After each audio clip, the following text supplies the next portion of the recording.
حضرات آپ کے علم میں ہے کہ چند جمعوں سے ان اجتماعات جمعہ میں جو گفتگو ہو رہی ہے وہ شہادت کے بارے میں، اس میں یہ باتیں بھی زیر بحث آئی ہیں کہ شہادت کا قرآن مجید کا اپنا فلسفہ کیا ہے، قرآن لفظ شہید کو کس معنی میں استعمال کرتا ہے، وہ کیا مفہوم ہے کہ جس کی روح سے تمام رسول شہید ہیں، ذرا حالے کہ جو عام معنی لفظ شہید کے سمجھے جاتے ہیں اللہ کی راہ میں قتل ہو جانا، اس معنی میں کوئی رسول بھی شہید نہیں ہو سکتا، مقتول نہیں ہو سکتا، اس لیے کہ ان کے بارے میں اللہ تعالیٰ کا یہ فیصلہ اٹل ہے کہ کتب اللہ لأغلبن انا ورسلی، اللہ نے یہ لکھ دیا ہے کہ میں اور میرے رسول غالب رہیں۔ اسی کے ضمن میں یہ بات بھی سامنے آئی کہ خود اسلام کا ہمارا جو چمن ہے اور شاندار جو باغ ہے، ہماری جو تاریخ ہے، ہماری جو روایات ہیں، اس میں ہر چہار طرف اس شہادت کے پھول کھلے ہوئے، اللہ کی راہ میں گردن کٹوا دینا، اللہ کی راہ میں جان دے دینا، یعنی وہ معنی کہ جس میں عام طور پر یہ لفظ بولا جاتا ہے، اس کے اعتبار سے کوئی ایسا بات نہیں ہے کہ کہیں کوئی ایک آدھی کوئی واقعہ ہوا ہو شہادت کا اور بس اسی میں ہماری پوری تاریخ منحصر ہو گئی ہو، بلکہ یہاں تو معلوم ہوتا ہے کہ ایک سے ایک بڑھ کر پھول جو ہیں وہ کھلے ہوئے ہیں۔ جس طریقے سے صحابہ کرام نے رضوان اللہ تعالی علیہ مجمعین اپنی جانیں دی ہیں اور جس طرح انہوں نے جام شہادت بئی معنی نوش کیا، اس میں مختلف اعتبارات سے فضیلت اور افضلیت کا معاملہ جو ہے وہ مختلف پہلوؤں سے مختلف صحابہ کو حاصل۔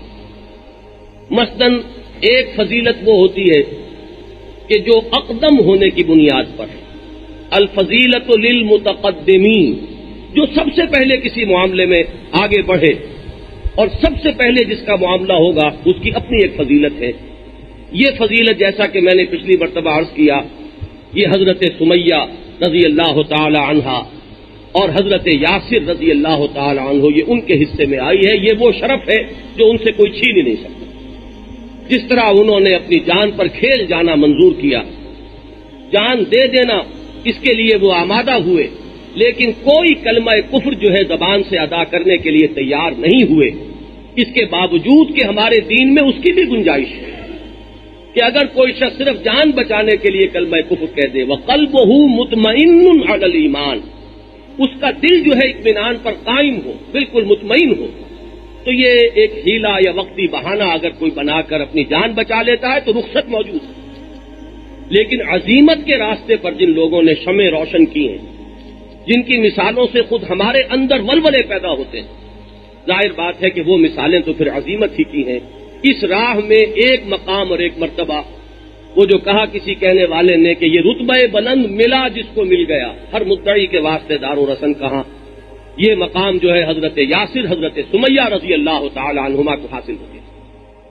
پھر میں نے عرض کیا تھا حضرت مصعب بن عمیر، نوجوانوں میں یہ شہادت بڑی عظیم شہادت جو غزوہ احد میں ہوئی، ان کی مثال تو واقعتاً ایسی ہے کہ ہمارے نوجوان اسے اپنے سامنے اور ایک آئیڈیل کی حیثیت سے اگر رکھیں تو واقعہ یہ ہے کہ شاید بہت سی زندگیوں کے اندر ایک ولولہ، ایک جذبہ تازہ جو ہے وہ پیدا ہو جائے اور کسی بہت بڑی تبدیلی کا پیش خیمہ یہ چیز بن جائے۔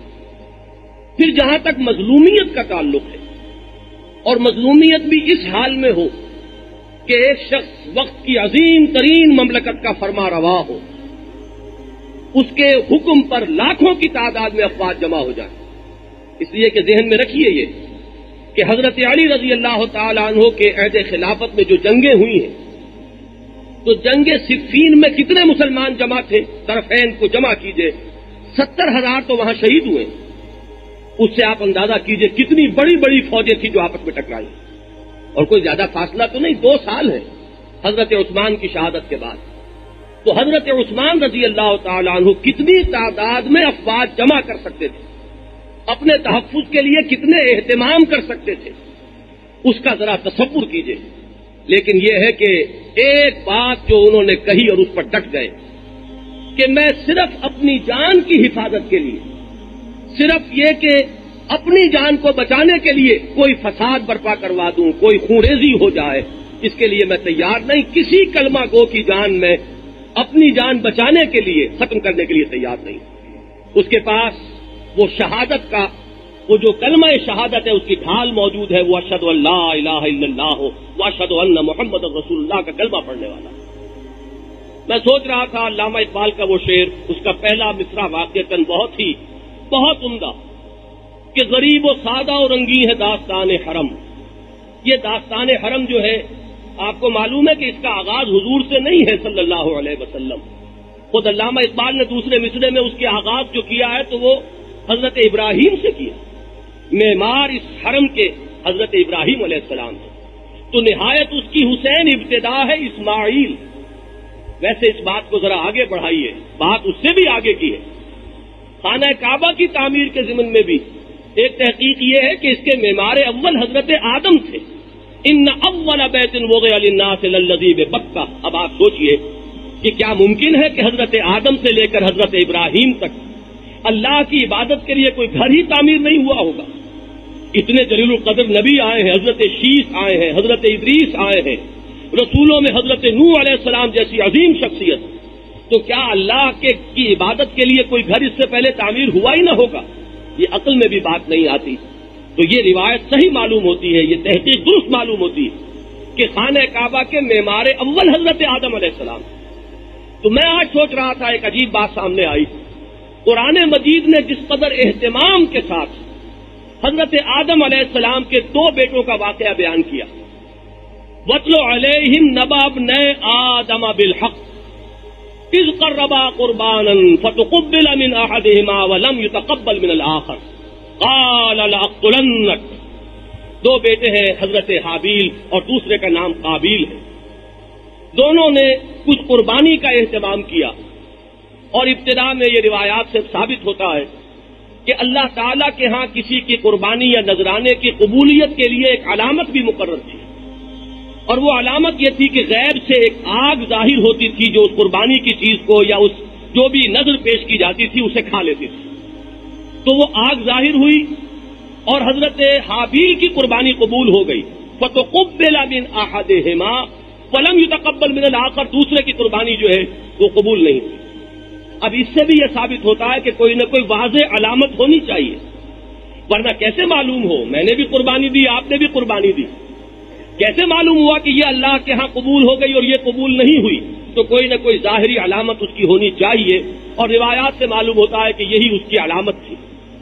اور ان کا ایک قول بھی آیا ہے یہود کا کہ ہم نہیں مانیں گے جب تک کہ وہ آگ جو ہے وہ قربانی کو نہ کھائے. تو جواب دیا گیا ہے کہ مجھ سے پہلے یہ سب کچھ ہوتا رہا، پھر بھی تم نے نبیوں کو قتل کیا. تو معلوم ہوا کہ یہ ایک علامت مقرر تھی.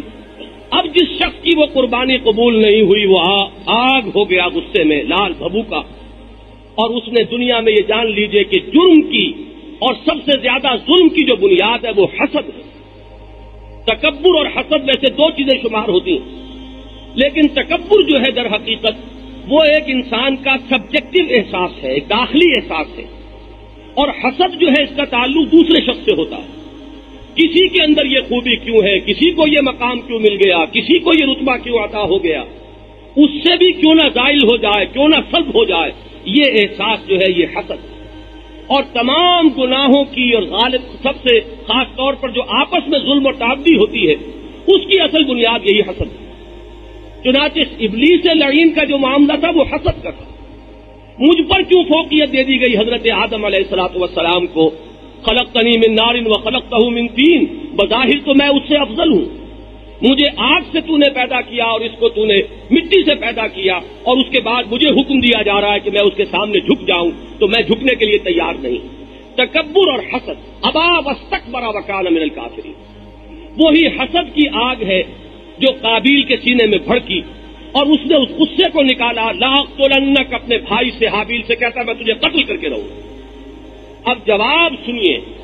حضرت حابیل وہ جو مرد حق ہے، اللہ پر ایمان رکھنے والا، حق اور صداقت کی راہ پر قائم رہنے والا، اس کے الفاظ یہ ہیں اگر تو نے اپنا ہاتھ مجھ پر اٹھایا مجھے قتل کرنے کے لیے لئن بسطت الی یدک لتقتلنی ما انا بباسط یدی الیک لاقتلک، میں تجھے اپنا ہاتھ نہیں اٹھاؤں گا قتل کرنے کے لیے، میں اس کے لیے کبھی بھی اقدام نہیں کروں گا۔ اور یہ کہ اس کے بعد کسی حالت کے اندر اس نے جان دے دی، بھائی نے قتل کیا اور بھائی کے خون سے اس نے ہاتھ رنگین کر لیے، اس طریقے سے ایک فیصلہ کر کے کہ میں اپنی مدافعت میں بھی ہاتھ اٹھانے کے لیے تیار نہیں، میرا فیصلہ یہ ہے کہ تو اپنے گناہوں کے ساتھ میرے گناہوں کا بوجھ بھی اپنے سر لے لے، تو مجھ پر ظلم کرے گا، ظالمانہ اگر تو میرا خون بہائے گا تو اس کا نتیجہ یہ نکلے گا کہ تیرے جو گناہ ہیں وہ تو تیرے کھاتے میں ہیں ہی، مجھ پر اس ظلم کرنے کی وجہ سے تو میرے گناہ بھی اپنے سر پر لے لے گا اور پھر تو جہنمیوں میں سے ہو جائے گا، اور یہی ظالموں کی سزا ہے۔ گویا کہ حضرت حابیل نے سخت ترین سزا دی، اور وہ سزا یہ ہے کہ بجائے اس کے کہ وہ بھی اپنا ہاتھ اٹھاتے اور مدافعت ہی میں چاہے ہاتھ اٹھاتے، مدافعت میں بھی ہاتھ اٹھایا جائے گا تو امکان تو ہوگا کہ اپنے بھائی کو وہ قتل کر بیٹھتے، انہوں نے فیصلہ کیا کہ میں ہاتھ نہیں اٹھاؤں گا۔ ہو سکتا ہے اس دور کے کچھ جو اقلیت زدہ ناقدین ہیں وہ حضرت حابیل کی شخصیت پر بھی اعتراض کر دیں، انہوں نے کیوں نہیں اپنی مدافعت کی؟ حضرت عثمان رضی اللہ تعالیٰ عنہ پر بھی اسی طرح زبان تان جو ہے وہ کھولی جاتی، انہوں نے کیوں نہیں اپنی حفاظت کی؟ انہوں نے فوجیں کیوں نہیں بلا لی؟ انہوں نے کیوں نہیں ان بلوائیوں کا قلع کما کیا؟ لیکن دیکھیے قرآن مجید ان دو بھائیوں کی داستان لا رہا ہے اور ہماری ہدایت اور رہنمائی کے لیے لا رہا ہے۔ وَاتْلُ عَلَيْهِمْ نَبَأَ ابْنَ آدَمَ بِالْحَقِّ إِذْ قَرَّبَا قُرْبَانًا فَتُقُبِّلَ مِنْ أَحَدِهِمَا وَلَمْ يُتَقَبَّلْ مِنَ الْآخَرِ قَالَ لَأَقْتُلَنَّكَ، اور انہوں نے وہی فیصلہ کیا، اس پر ڈٹے رہے، اپنی جان دے دی اللہ کی راہ میں۔ نتیجہ کیا ہوا؟ ایک اعتبار سے، آخرت کے نتیجے کے اعتبار سے جو بدترین سزا ہو سکتی تھی وہ انہوں نے دی کہ میرا خون بہا کر تو نے میری خطاؤں کا بوجھ بھی اپنی گردن پر لے لیا۔ یہ بات بعین ہی آپ غور کریں گے حضرت عثمان رضی اللہ تعالیٰ عنہ۔ تو میں تو یہ سوچ رہا تھا اگر علامہ اقبال زندہ ہوتے تو میں ان کے دوسرے مصرے کی ایک ترمیم شدہ شکل ان کے سامنے رکھتا، اور کوئی عجب نہیں کہ وہ اس کو پسند فرماتے کہ نہایت اس کی ہے عثمان ابتدا حابیل۔ اصل میں تو معاملہ شروع ہوا اس نو کے قتل کا معاملہ، مظلومیت کی وہ انتہا کہ جو حضرت عثمان رضی اللہ تعالیٰ عنہ کی شہادت میں ہمیں نظر آتی ہے، اس کی مثال جو ہے نقطۂ آغاز اس کا وہ حضرت حابیل کا قتل ہے قابیل کے ہاتھوں۔ لطف یہ ہے کہ یہاں بھی قتل کرنے والے کافر نہیں تھے، یہاں بھی کلمہ گو تھے، مسلمان تھے، جیسے کہ قابیل کا معاملہ ہے، اور یہاں بھی حضرت عثمان نے یہ فیصلہ کیا۔ ذہن میں رکھیے حضرت علی ایک ایک فرد ان میں لاکھوں پر بھاری، حضرت طلحہ، حضرت زبیر۔ حضرت زبیر وہ شخصیتیں جن کے بارے میں حضور فرماتے ہیں لکل نبی حواری و حواری زبیر، ہر نبی کا ایک حواری ہوتا ہے اور میرے حواری زبیر ہیں۔ وہ زبیر، وہ طلحہ، وہ علی، اور حضرت علی کے دونوں صاحبزادے حضرات حسنین رضی اللہ تعالی عنہم اجمعین، یہ اس پر مصر ہے کہ ہمیں اجازت دیجیے، ہمیں لڑنے کی اجازت دیجیے ان بلوائیوں سے، لیکن نہیں، اجازت نہیں مل رہی، اس لیے کہ یہ اگر ظلم پر تلے ہوئے ہیں تو میں جب تک کہ یہ اس جرم کا ارتکاب نہ کر لیں، ان کے اوپر وہ جرم ثابت نہیں ہے کہ اقدام کر سکوں۔ یہ میری جان لینا چاہتے ہیں، میں ان لوگوں کے لیے ان کے کوئی بھی فتنے کا دروازہ اپنی جان بچانے کے لیے کھولنا نہیں چاہتا۔ یہ عزم مصمم، یہ ارادہ، یہ عزیمت، ابھی بات عزیمت کی میں کر رہا تھا، واقعہ یہ ہے کہ عزیمت کا ایک چٹان اور کوہ ہمالیہ اگر کہا جائے حضرت عثمان کو رضی اللہ تعالیٰ عنہ تو یہ بات غلط نہ ہوگی۔ وہ شہادت ہے حضرت عثمان کی رضی اللہ تعالیٰ عنہ۔ باقی حضرت عثمان رضی اللہ تعالیٰ عنہ کی شہادت سے جس فتنے کا دروازہ کھلا، یہ بات غلط نہیں ہے کہ الفتنۃ الکبریٰ اس کو کہا جائے، اس سے بڑا فتنہ ممکن نہیں۔ اس کے بعد جو خوریزی ہوئی ہے اس کے لیے ایک واقعہ آتا ہے، میرا وہ کتابچہ آج کل آؤٹ آف پرنٹ ہے، شہید مظلوم کے نام سے، انشاءاللہ جلدی اسے پھر شائع کریں گے، وہ آپ کے سامنے آ سکے گا۔ وہ روایت اس میں نے نقل کی ہے کہ حضرت حسن رضی اللہ تعالیٰ عنہ نے اپنا ایک خواب بیان کیا، اور ظاہر بات ہے کہ یہ حضرت علی رضی اللہ تعالیٰ عنہ کی خلافت کے دور کا واقعہ ہے۔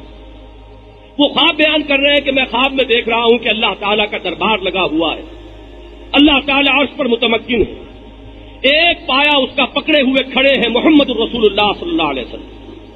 اس کے بعد اچانک دیکھتا ہوں کہ عثمان آتے ہیں، ان کی کٹی ہوئی گردن ان کے ہاتھ میں ہے، اور وہ استغاثہ کرتے ہیں، اللہ میرے ساتھ یہ معاملہ کیا گیا، یہ ظلم ہے جو مجھ پر ہوا ہے۔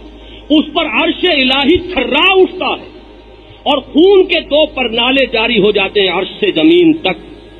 یہ خواب بیان کیا حضرت حسن رضی اللہ تعالیٰ عنہ.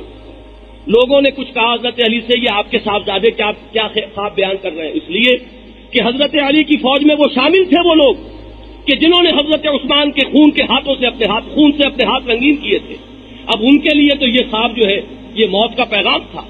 انہوں نے حضرت علی کے پاس جا کر شکایت کی کہ یہ آپ کے صاحبزادے حضرت حسن کیا خواب بیان کر رہے ہیں. حضرت علی کا قول رضی اللہ تعالی عنہ، انہوں نے فرمایا اس نے جو دیکھا ہے وہ بیان کر رہا ہے، میں کون ہوں اس کو روکنے والا. تو یہ ہے وہ معاملہ کہ حضرت عثمان کی وہ شہادت وہ در حقیقت وہ فتنۃ الکبریٰ کا دروازہ تھا. 84,000 مسلمان پھر ایک دوسرے کی تلواروں سے قتل ہوئے ہیں، ایک دوسرے کی جانیں انہوں نے لی ہیں. اور جیسا کہ میں عرض کر چکا ہوں، وہ شہادت علی الناس، لوگوں پر دین کی گواہی دینا اور پیغام رسالت محمدی کو آگے پہنچانا، اس کا عمل جو ہے رکا رہا پورے عہد خلافت میں حضرت علی رضی اللہ تعالیٰ عنہ. اس کے بعد حضرت حسن کی خلافت 6 مہینے، پھر حضرت معاویہ آتے ہیں رضی اللہ تعالیٰ عنہ. یہاں میں جو بات چاہتا تھا اور جس کا میں نے کل پچھلی مرتبہ اعلان بھی کیا تھا، یہ سارے فتنے جو ہیں یہ دور فتن ہے. حضرت عثمان کی خلافت سے یہ معاملہ شروع ہوا، ان کے قتل شہادت سے، اور حضرت حسین کی شہادت کربلا میں جو ہوئی، یہ گویا کہ ایک دور ہے جس کا آغاز شہادت عثمان اور جس کا ایک وقت تک، اس لیے کہ حضرت معاویہ رضی اللہ تعالیٰ عنہ کا عہد خلافت جو ہے وہ بہت ہی امن و امان کا رہا ہے، تقریباً 20 سال. اس کے بعد یہ واقعہ پیش آ گیا. اس کے بعد بھی پھر بنی امیہ کی خلافت جو ہے ایک طویل عرصے تک بڑی مستحکم خلافت رہی. یہاں صرف میں یہ بتانا چاہتا تھا یہ فتنے اصل میں کس کے اٹھائے ہوئے تھے. ہمارے ہاں بدقسمتی سے کچھ لوگ حضرت عثمان پر تنقید کر دیتے ہیں معاذ اللہ، اور کچھ جواباً حضرت علی پر تنقید کرتے ہیں معاذ اللہ. ان دونوں کے بارے میں یہ بات جان لیجئے کہ یہ در حقیقت دشمنوں کا کام کر رہے ہیں. صحابہ کو بنانا ہدف اپنی تنقید کا یا ان کی نیتوں پر کہیں جا کر حملہ کر دینا، یہ جان لیجئے کہ ناوک نے تیرے قید نہ چھوڑا زمانے میں یہ بات کہاں تک جاتی ہے. اگر محمد الرسول اللہ صلی اللہ علیہ وسلم کے صحابہ یہی تھے اور یہ آپ کے قریب ترین صحابہ ہیں، حضرت علی بچپن سے حضور کی گود میں کھیل رہے ہیں، پروان چڑھ رہے ہیں، حضور کے گھر میں تربیت پا رہے ہیں. حضرت عثمان کے عقد میں حضور کی 2 بیٹیاں آئی ہیں اور حضور فرماتے ہیں کہ اگر میرے اور بیٹیاں بھی ہوتی تو میں عثمان کے عقد میں دے دیتا. یکے بعد دیگرے 2 جو ہیں حضور کی بنات مطہرات وہ حضرت عثمان کے عقد میں آئی اور فوت ہو گئے. حضرت عثمان کا وہ مقام ہے ذو النورین، 2 نوروں والے، جن کے حوالہ عقد میں 2 نور آئے. محمد الرسول اللہ کی 2 بیٹیاں آئیں صلی اللہ علیہ وسلم. اب اگر ان کی نیتوں پر حملہ کریں گے، حضرت معاویہ جن کو حضور ایمان لانے کے بعد کاتب وحی بنا رہے ہیں، وحی کی کتابت سے بڑا ذمہ داری کا منصب اور کوئی نہیں، وہ حضرت معاویہ رضی اللہ تعالیٰ عنہ جن کی ہمشیرہ حبیبہ وہ حضور کے حوالہ عقد میں ہے. اور یہ کون ہے؟ یہ کوئی فتح مکہ کے بعد ایمان لانے والی خاتون نہیں ہے، بالکل ابتدا میں ابو سفیان کی بیٹی ایمان لائی ہے اور ہجرت حبشہ کرنے والے جو لوگ ہیں ان میں شامل ہیں. وہاں حضرت نجاشی نے حضور کی طرف سے وکیل ہو کر جو نکاح ہوا ہے حضور کے ساتھ وہ وہیں ہوا ہے حبشہ میں. وہ حبیبہ ہے رضی اللہ تعالیٰ عنہ ازواج مطہرات میں سے. پھر یہ کہ بڑے بڑے صحابہ عمرو بن العاص جو فاتح مصر ہیں، اب ان کی نیتوں پر معاذ اللہ ثم معاذ اللہ اگر حملے کیے جائیں، یا حضرت علی یا حضرت حسین یا حضرت حسن رضی اللہ تعالیٰ عنہم ان کی نیتوں پر کوئی حملہ کرے تو یہ حملہ کس پر ہے؟ یہ حملہ محمد الرسول اللہ صلی اللہ علیہ وسلم پر.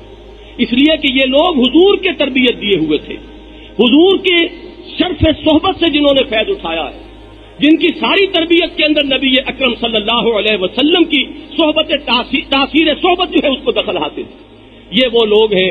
چنانچہ وہ خطبے کے اندر آپ نے اکثر سنے ہوں گے وہ جملے، حضور کے خطبات میں یہ الفاظ آتے اللہ اللہ فی اصحابی لا تتخذوهم من بعدی غرضا فمن احبهم فبحبی احبهم ومن ابغضهم فببغضی ابغضهم. اللہ سے بچو، اللہ سے ڈرو، اللہ کے غضب سے بچو. میرے اصحاب کے بارے میں، میرے صحابہ کے بارے میں انہیں ہدف ملامت نہ بنانا، انہیں ہدف تنقید نہ بنانا، ان کی نیتوں پر کہیں حملہ نہ کر بیٹھنا. اللہ اللہ فی اصحابی لا تتخذوهم من بعدی غرضا. اس کے بعد جو قاعدہ کلیہ بیان کیا حضور نے، من احبهم فبحبی احبهم، جو کوئی ان سے محبت کرتا ہے وہ میری محبت کی وجہ سے کرتا ہے. آپ کو معلوم ہے کہ ایک سعادت مند بیٹا اپنے والد کے ملنے والوں کا احترام کرے گا، والد کے فوت ہونے کے بعد ان کا احترام جاری رکھے گا، یہ میرے والد کے ملنے والے ہیں، یہ ان کے دوستوں میں سے ہیں، ان کے پاس اٹھنے بیٹھنے والوں میں سے ہیں۔ اگر بیٹا سعادت مند ہے تو آپ سوچ لیجئے اس کا طرز عمل کیا ہو۔ یہ سب روحانی اولاد ہے محمد الرسول اللہ صلی اللہ علیہ وسلم کی، یہ صحابہ کرام۔ تو آپ یہ دیکھیے کہ حضور کا جس کو احترام ہے وہ ان کا بھی ادب کرے گا، ان سے بھی محبت رکھے گا۔ من احبہم فبحبی احبہم، جس کسی نے بھی ان سے محبت کی در حقیقت میری محبت کی وجہ سے محبت کی۔ اور اس کا جو پھر کانورس ہے وہ ہے اصل بات جو سمجھنے کی ہے، من ابغضہم فببغضی ابغضہم، جو کوئی ان سے بغض رکھے گا، ان سے دشمنی رکھے گا، ان سے عداوت اپنے دل میں پالے گا، اسے در حقیقت بغض مجھ سے ہے، دشمنی مجھ سے ہے، مجھ پر وہ یہ اپنا غصہ نکال نہیں سکتا۔ اندر کا اندر جو ان کے خبث بھرا ہوا ہے وہ میری ذات کو نشانہ بنا کر تو وہ نکال نہیں سکتے، میرے صحابہ پر نکال رہے ہیں۔ یہ ہے وہ قاعدہ کلیہ، اس کو ذہن میں رکھیے، وہ چاہے ادھر کے لوگ ہوں چاہے ادھر کے لوگ ہوں۔ جو شخص بھی شرف سے صحابیت کو مجروح کرتا ہے اپنے قول سے، اپنے عمل سے، کسی اشارے سے، کنایے سے، وہ جان لیجئے کہ وہ در حقیقت حملہ کر رہا ہے ذات محمدی پر علیہ صاحب الصلاۃ والسلام۔ پھر سوال پیدا ہوتا ہے تھے کون یہ، اتنا بڑا فتنہ کیسے اٹھا، اس فتنے کا سلسلہ کیوں دراز ہوا؟ یہ جان لیجئے یہ سازش، یہود کی سازش۔ میں نے جیسے کہ وہ الفاظ آپ کو سنائے تھے کہ ایک مقام پر کسی لکھنے والے نے لکھا ہے کہ that is the end of Greek bravery but not of Greek treachery, ایک ہے خدا اور ایک ہے دھوکہ اور فریب، وہ اور ہے اور بہادری اور ہے۔ اللہ تعالیٰ کے دین نے جب فتح حاصل کی، محمد الرسول اللہ صلی اللہ علیہ وسلم کو جب غلبہ حاصل ہوا، تو وہ لوگ کہ جن کے دلوں میں عداوت تھی اور بغض تھا وہ وقتی طور پر دبک گئے، لیکن بعد میں انہوں نے وہ خوب سپنا، وہ بغض اور وہ عداوت نکالی، اس کے لیے سازشیں، اس کے لیے سیبوٹاج، اس کے لیے دین محمدی کا حلیہ بگاڑنے کی پوری کوشش۔ یہ سارا در حقیقت فتنہ یہود ہے۔ لیکن اس سے پہلے کہ میں آپ کو بتاؤں کہ یہ یہود کا فتنہ کس طرح ہم پر حملہ آور ہوا ہے، کس کس پہلوؤں سے اس نے ہمارے اوپر حملے کیے ہیں، میں یہ چاہتا ہوں کہ تاریخ کی ایک مثال پہلے آپ کے سامنے رکھوں، مبادا کسی کو یہ خیال ہو کہ کیا اتنا بڑا فتنہ یہودیوں کا اٹھایا ہوا ہے۔ یہ 84,000 مسلمان جو قتل ہو گئے، یہ صرف ایک یہودی کی سازش ہے، ایک یہودی کی سازش، اور اتنی نتیجہ خیز کہ اس سے اتنے بڑے بڑے فتنے عالم اسلام میں پیدا ہو گئے۔ اور یہ 84,000 تو وہ 4.5 سال کے دوران ہوا ہے۔ اس کے بعد اس فتنے نے، اس کے جو برگ و بار ہماری پوری تاریخ کے دوران آئے ہیں، آپ اگر حملہ دیکھیں گے ہلاکو کا اور فال آف بغداد کا مطالعہ کریں گے، وہاں بھی آپ کو اس فتنے کے برگ و بار نظر آ جائیں گے۔ یہ ترکش مارا خدنگ آخری، یہ ٹیپو سلطان جو تھا شیر ہند، کہ جو واقعہ یہ ہے کہ اگر اس کا وہ چراغ زندگی کا اس وقت گل نہ ہو گیا ہوتا تو بر صغیر کی تاریخ کا دھارا بالکل اس کا رخ بدل چکا ہوتا، جس کے پہنچے ہوئے تھے نمائندے جو دربار خلافت میں، اور وہاں سے وہ معاملات طے ہو رہے تھے۔ لیکن یہ کہ عین وقت پر کس نے سازش کی، یہ سارے وہی آپ کا تانا بانا پوری اسلامی تاریخ میں نظر آئے گا۔ غداریوں کی داستان کے پیچھے وہی فتنہ نظر آئے گا۔ اس فتنے کو اچھی طرح پہچانیے، لیکن مبادا کسی کو یہ خیال ہو کہ یہ ایک شخص کے ذہن کے اندر اتنی بڑی بات کیسے آ سکتی ہے، تو میں اس کی مثال پہلے آپ کو دے دوں، اور اسی کا میں نے اعلان کیا تھا۔ حضرت مسیح علیہ السلام کے بارے میں ہمارا ایمان کیا ہے، ذرا ذہن میں لائیے۔ اللہ کے رسول جلیل القدر پیغمبر، وہ وہی تعلیم لے کر آئے جو تمام رسولوں کی تعلیم تھی۔ ان کی تعلیم رسولوں کی تعلیم سے کہیں جدا نہیں تھی۔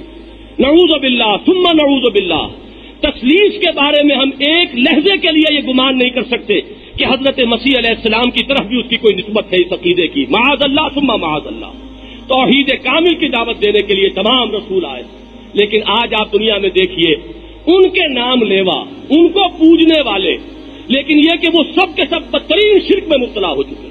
توحید جو ہے بالکل ختم، اور اس کی جگہ تثلیث، وہ کہیں شرک خفی کی شکل میں نہیں، شرک جلی کی صورت میں، الوہیت میں باقاعدہ اقنوم کی حیثیت سے حضرت مسیح کو شامل کر دیا گیا۔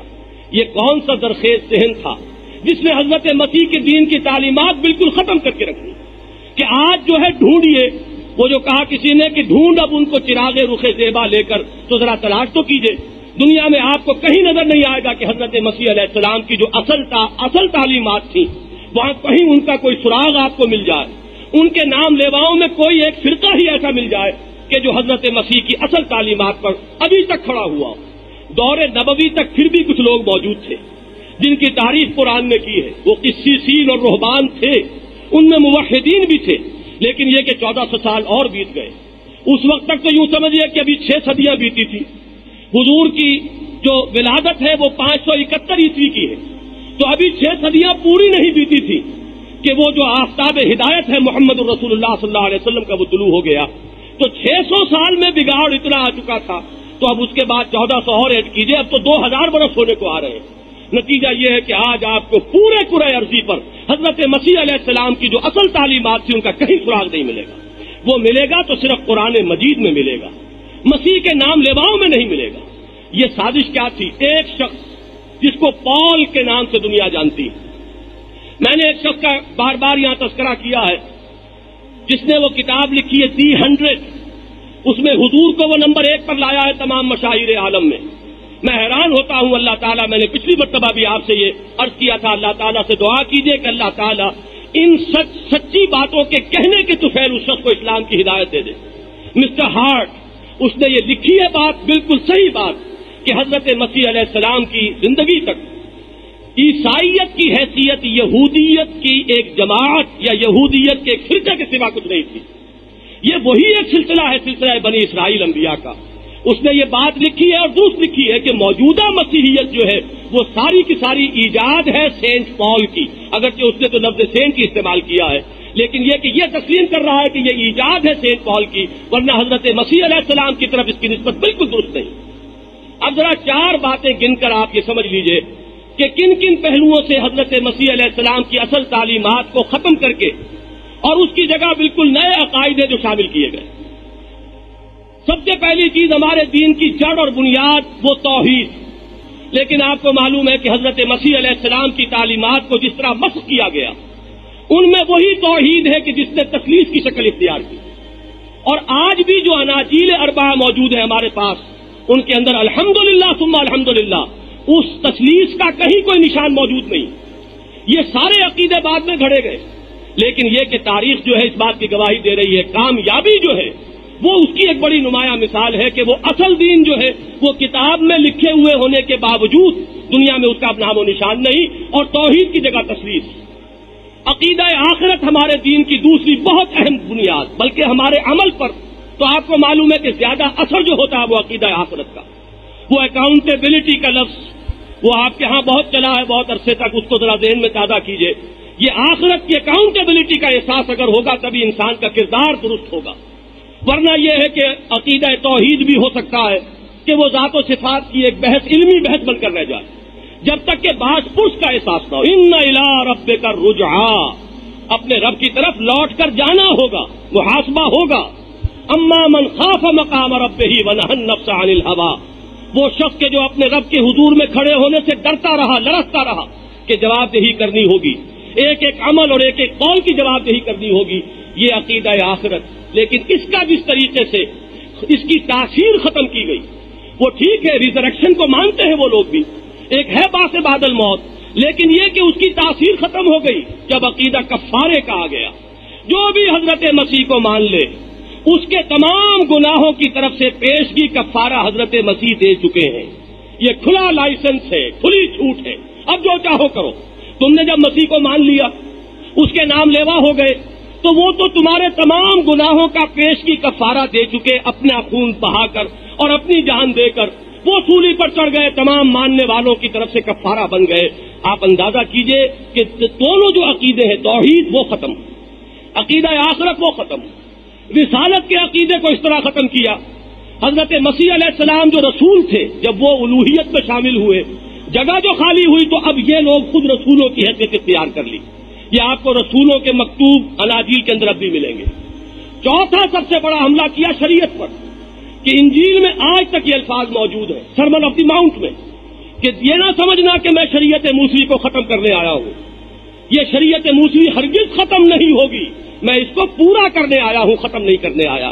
اب تماشا یہ دیکھیے، دنیا میں یہ تماشے ہوتے ہیں، انجیل موجود ہے، متی کی انجیل موجود، سرمن آف دی ماؤنٹ موجود، اس میں یہ جملہ موجود، لیکن پال نے شریعت کو ساقط کر دیا۔ شریعت اب ہمارے اوپر لاگو نہیں ہے، شریعت موسوی ختم ہو گئی. نتیجہ کیا نکلا کہ انجیل میں کوئی شریعت ہے نہیں. جب حضرت مسیح خود کہہ رہے ہیں از روئے انجیل کہ میں اس شریعت موسوی کو ختم کرنے نہیں آیا، اگر تو وہ ختم ہوتی، منسوخ ہوتی تو نئی شریعت دی جاتی. قرآن میں نے آ کر وہ نئی شریعت دی ہے، انجیل میں کوئی شریعت نہیں. لہذا اب جب وہ شریعت موسوی ساقط ہوئی، خلا ہو گیا، توحید ختم، آخرت ختم، رسالت ختم، شریعت ختم، اور ان تمام چیزوں کی جگہ جو چیز لائی گئی وہ ایک حزنیہ، ایک ٹریجڈی، حضرت مسیح کی ذات اور ان کے صلیب اور ان کے سولی چڑھ جانے کے واقعے کے ساتھ ایک جذباتی ایسا ربط قائم کیا گیا.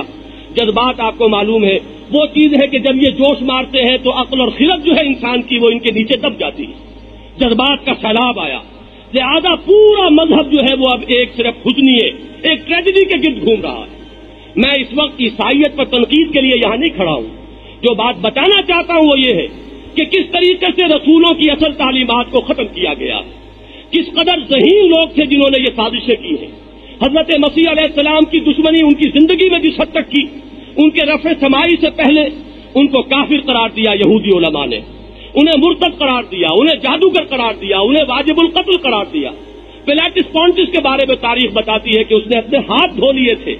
آئی wash my hands of Christ, اس کے خون سے میں اپنے آپ کو پاک کر رہا ہوں، میں ذمہ دار نہیں ہوں، تمہارے اوپر آئے گا اس کا خون. گورنر جو ہے وہ اپنے آپ کو بری کر رہا ہے، لیکن یہودی علماء ایک جلیل القدر رسول کو سولی چڑھوا رہے ہیں. اپنی حد تک تو انہوں نے یہ کیا، اللہ نے جو کیا وہ اللہ تعالیٰ کا اپنا فعل ہے، لیکن انہوں نے سولی پر چڑھوا کے دم لیا. یہ ہے وہ تاریخ جو ہمارے سامنے ہے. یہی فتنہ اسلام پر حملہ آور ہوا ہے، اسی نے اسلام کی تعلیمات کو بگاڑا ہے. اب یہ میں انشاءاللہ تعالیٰ اگلے جمعے میں کچھ عرض کروں گا کہ کس کس حیثیت سے یہی اس کی پوری داستان اپنے ذہن میں رکھیے کہ یہ پہلی مرتبہ نہیں ہوا. دین محمدی علیہ صاحب الصلاۃ والسلام کا معاملہ ایک پہلو سے مختلف ہے، اور وہ یہ کہ حضور آخری رسول ہے، یہ دین آخری دین ہے، اور یہ کتاب آخری کتاب ہے قرآن مجید. یہ تو ممکن نہیں تھا کہ اس کی اصل تعلیمات کو بالکل ختم کر دیا جاتا، یہ ممکن نہیں تھا، اس لیے کہ یہ آخری رسالت کا تقاضا ہے کہ اس کی حفاظت ہو. یہی وجہ ہے کہ اللہ تعالیٰ نے ذمہ لیا قرآن مجید کی حفاظت کا. انا نحن نزلنا الذکر وانا لہ لحافظون، ہم نے یہ ذکر نازل کیا اور ہم اس کے محافظ. اس حفاظت کا ذمہ اللہ نے لیا. حضور کی سیرت مطہرہ کی بھی ایک حفاظت ہے جو اللہ تعالیٰ خصوصی طور پر فرما رہے ہیں. لہذا یہ تو نتیجہ نہیں نکل سکا یہودی سازش جب اسلام میں آئی ہے کہ اسلام کی اصل تعلیمات بالکل ختم ہو جاتی، لیکن واقعہ یہ ہے کہ زخم ایسے کاری لگائے ہیں. حضرت عثمان کی شہادت سے بڑا اور کون سا زخم ہوگا؟ اس کے بعد آپس کی جنگیں، جنگ جمل، جنگ صفین، جنگ نہروان، 84,000 مسلمانوں کا خون کوئی معمولی بات نہیں. پھر حادثہ کربلا ہے، اور پھر جیسا کہ میں نے عرض کیا تاریخ کے اندر جا بجا آپ کو اس سازش کے شاخسانے نظر آئیں گے. اسی کے برگ و بار ہیں، اسی کی صدائے بازگشت ہے جو بار بار سننے میں آ رہی ہے. یہ یہودی سازش کو پہچانیے. ہم بدقسمتی سے آپس میں دست و گریبان ہیں، وہ ان پر تنقید کر رہے ہیں، وہ ان پر تنقید کر رہے ہیں. کسی نے حضرت عثمان کو متہم کر دیا ہے، کوئی حضرت علی پر الزام لگا رہا ہے. معاذ اللہ، یہ در حقیقت ہم سب کے سب ان کے اعلی کار بن رہے ہیں، اس فتنے کے ہاتھ مضبوط کر رہے ہیں. اس فتنے کو پہچاننا جو ہے وہ ضروری ہے. انشاءاللہ تعالی اس پر آئندہ جمعے میں گفتگو ہوگی. بارک اللہ لی ولکم فی القرآن العظیم ونفعنی وإیاکم بالآیات والذکر الحکیم. انہ تعالی جواد کریم ملک بر الرؤوف الرحیم.